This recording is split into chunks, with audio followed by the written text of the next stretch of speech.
Si tu veux te lancer dans l'élevage de porc, mais tu n'as pas une idée globale de comment se déroule l'élevage de porc et que tu vas avoir quelques conseils qui pourront vraiment t'outiller dans ton processus d'élevage de porc, dans cette vidéo, je me propose de te partager 5 facteurs que tu dois vraiment prendre en compte avant de te lancer dans l'élevage de porc. Donc, si tu ne veux pas rater ça, reste scotché et on se voit après le générique. Bonjour à tous, pour tous ceux qui viennent de me découvrir pour la première fois, moi c'est Simon de la chaîne Simon Farms. Ici nous parlons d'entrepreneuriat, de business et surtout d'entrepreneuriat avicole. Si tu es intéressé par ces thématiques, n'hésite pas à t'abonner.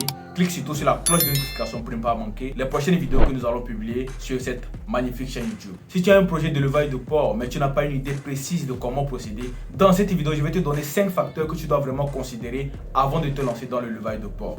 Donc sans plus tarder, on va passer au vif du sujet. Le premier facteur à respecter se trouve au niveau de la construction du bâtiment. Pour construire votre bâtiment d'élevage de porc, vous devez respecter certains paramètres qui vont vraiment être bénéfiques pour vous. Si vous n'avez pas connaissance de cette technique ou bien de ces informations là, ça serait vraiment compliqué pour vous de réussir dans votre élevage de porc. Tout d'abord, votre bâtiment d'élevage de porc doit être bien orienté, c'est-à-dire qu'il doit être construit de façon à ce qu'il puisse avoir une certaine ventilation permanente dans votre bâtiment. C'est très important. La deuxième chose à respecter au niveau de la construction de votre bâtiment pour l'élevage de porc, c'est de construire votre mangeoire à l'entrée même de la loge. C'est-à-dire quand vous allez construire votre bâtiment d'élevage de porc, il y aura des loges où vous allez scinder les porcs, c'est-à-dire les mâles, les femelles et consorts. Ok? Maintenant, dans chaque loge, vous allez construire la mangeoire tout juste à l'entrée pour éviter de rentrer dans la loge avant de servir l'aliment. C'est-à-dire quand vous venez pour servir l'aliment au porc, vous laissez tout simplement au dehors et vous servez l'aliment à l'entrée. Vous mettez tout simplement l'aliment et vous continuez. C'est très important. Il faudra aussi prendre en compte le cimentage de votre loge. Quand vous cimentez la loge, c'est-à-dire quand vous faites la chape dans la loge, il ne faut pas lisser vos loges. C'est très important parce que si vous lissez les loges,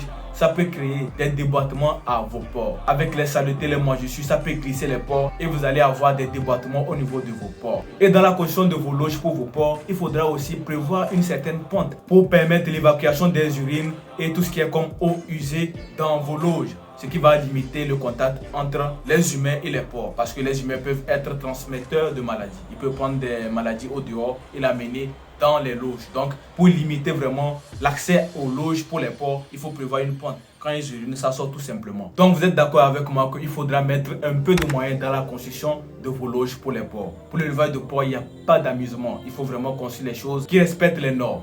Donc après tous ces petits éléments que vous devez considérer au niveau de la construction de votre bâtiment, on va aller au deuxième facteur qui est celui de la race à choisir, c'est-à-dire le choix de la race. On va parler du choix de la race. Quel type de race vous devez choisir pour votre activité d'élevage de porc. Et ici, pour le choix de votre race, cela va dépendre de votre objectif. C'est-à-dire, quel est votre objectif en vous lançant dans l'élevage de porc. Vous voulez avoir la chair, vous voulez avoir d'excellentes reproductrices ou bien avoir des sujets qui sont très résistants à la maladie. Tous ces facteurs-là doivent être considérés dans le choix de votre race. Donc tout d'abord, nous allons voir le premier aspect et le type de race que vous pouvez choisir pour ce premier aspect. Donc on va avoir 3 aspects ici et on va vous donner des cas, des exemples qui peuvent vous aider dans le choix de vos races. Le premier critère, c'est la résistance à la maladie. Et quelle est la race appropriée ou bien quelle est la race que vous pouvez choisir pour pouvoir avoir des porcs qui sont très résistants à la maladie. Et ici, moi je vous propose de choisir la race Duroc. C'est une race américaine qui est très prolifique au Cameroun, un peu vers le Bénin et un peu plus rare au Togo. C'est une race qui est vraiment robuste et très résistante à la maladie. Vous pouvez prendre des virages Duroc et des trucs d'une autre race pour pouvoir faire des croisements, pour avoir des petits qui vont maintenant avoir aussi ces mêmes gènes, c'est-à-dire cette génétique là. Donc pour avoir une résistance à la maladie, moi je vous conseille de choisir la race Duroc.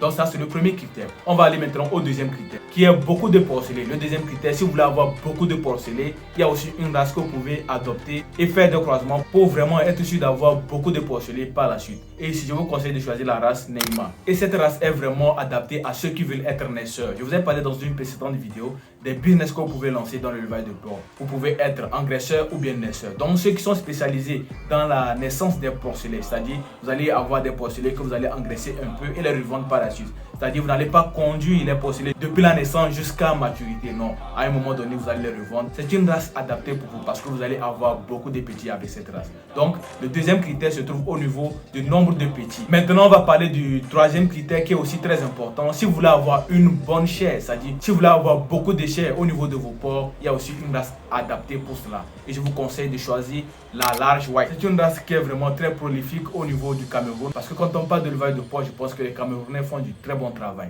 Là-bas, vous pouvez voir, il y a beaucoup d'éleveurs qui adoptent ce type de race-là. Les large white, les Duroc, les Neymar, vous allez voir ce type de race. Mais c'est un peu difficile de les voir ici en Afrique de l'Ouest. Donc le troisième critère, si vous voulez avoir une bonne chair, c'est-à-dire avoir beaucoup de chair, je vous conseille de choisir la large white. Donc voilà les 3 critères que vous devez adopter au niveau du choix de la race. Donc ça c'était le deuxième facteur que vous devez adopter au niveau de l'élevage de porc. Maintenant on va parler du troisième facteur qui est les formules alimentaires, c'est-à-dire comment alimenter vos porcs pour obtenir de très bons résultats. Et ici, si vous n'êtes pas professionnel, je vous conseille de vous faire former tout d'abord parce que c'est très important. Au niveau des formules alimentaires, c'est ça qui va déterminer la réussite de votre projet de l'élevage de porc. C'est-à-dire, si vous voulez vous lancer dans la porciculture, il faut vous faire former. Surtout au niveau des formules alimentaires, c'est très important. Et le meilleur investissement, c'est d'investir sur votre formation. Donc pour les formules alimentaires, il y en a plusieurs. Tout le monde fait en fonction des intrants qu'il trouve sur son territoire ou dois-je dire dans sa localité. Donc si vous voulez faire la formule alimentaire pour les porcs, si vous en termes d'énergie vous avez beaucoup de maïs dans la localité où vous trouvez, vous pouvez utiliser le maïs, que ce soit le maïs rouge ou le maïs blanc. Donc en fonction des intrants que vous avez dans votre localité, c'est ça que vous allez utiliser pour faire une bonne composition pour obtenir de meilleurs résultats. Et pour les porcs aussi, on a l'aliment démarrage, croissance et finition.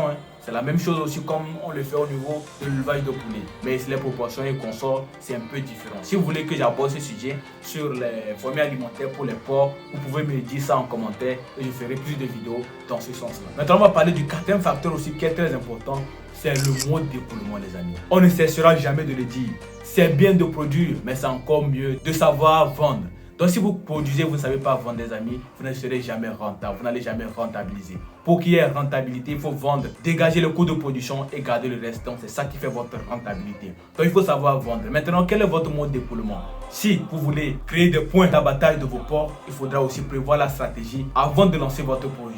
Ou bien si vous voulez créer des mini-restaurants où vous allez faire la braise de porc, ou bien créer un snack où vous allez proposer la viande de porc aussi, il faudra prévoir tout ça là avant de vous lancer. C'est très important. Donc pour le mode d'écoulement, cela dépend de vous, cela dépend de votre localité. À vous de choisir le bon mode pour pouvoir dégager des bénéfices. D'autres vont décider de vendre des porcs comme ça, ou bien les abattre et les revendre. Donc c'est à vous de trouver la meilleure formule pour vous. Donc c'est ça le quatrième facteur que vous devez vraiment considérer avant de vous lancer dans l'élevage de porc. Et le cinquième facteur que je vais vous partager maintenant, c'est la prophylaxie, les amis. Elle devait venir avant tous les autres facteurs, mais je l'ai mis à la fin pour ceux qui sont restés jusqu'à la fin de cette vidéo. Parce que c'est elle qui peut vraiment déterminer votre réussite dans l'élevage de porc. C'est elle qui peut vraiment vous rendre multimillionnaire dans l'élevage de porc. Pourquoi? Parce que la prophylaxie, c'est tout simplement le secret de la réussite dans l'élevage de porc. Peu importe l'élevage que vous faites aujourd'hui, si vous maîtrisez la prophylaxie, vous avez tout réussi. Parce que la prophylaxie déjà garantit les risques de maladie. Vous n'allez pas avoir des risques de maladie sur votre ferme. Et là, quand les porcs sont en bonne santé, vous pouvez facilement les vendre et dégager des bénéfices. Donc, pour la prophylaxie, elle est diverse. Il y a aussi le déparasitage que vous devez faire au niveau des porcs. Il y a des vitamines que vous devez donner, des vitamines pour booster aussi les porcs. Donc, il y a beaucoup de choses que vous allez mettre dans la prophylaxie des porcs. Et tout ça là, c'est d'une manière embryonnaire que j'ai donné ça. Si vous voulez qu'on aille plus en détail, c'est à vous de me dire ça en commentaire et de partager la vidéo au plus grand nombre pour que je puisse savoir si ce genre de contenu vous intéresse ou pas. Donc dans des prochaines vidéos, je vais commencer à faire les vidéos sur les poules pondeuses, les poulets de chair, les lapins. Je pense que ça pourra intéresser beaucoup et tout le monde aura une certaine lucidité pour pouvoir choisir le bon business model pour lui et adapter aussi à sa zone géographique. Donc les amis, si vous avez apprécié la vidéo, vous savez déjà ce que vous reste à faire. Partagez la vidéo au plus grand nombre pour permettre à d'autres éleveurs aussi de prendre connaissance de ces petits trucs là qui peuvent vraiment être un game changer dans leur activité d'élevage de porc. Et je pense que c'est comme ça qu'on pourra vraiment construire une communauté forte autour de l'agriculture, de la porciculture et de l'agro-pastoral en général sur le continent africain. Pour mon cas, je vous dis on se retrouve dans une prochaine vidéo. Comme toujours, c'était Simon. Travaillez dur et surtout, rêvez grand. Peace out.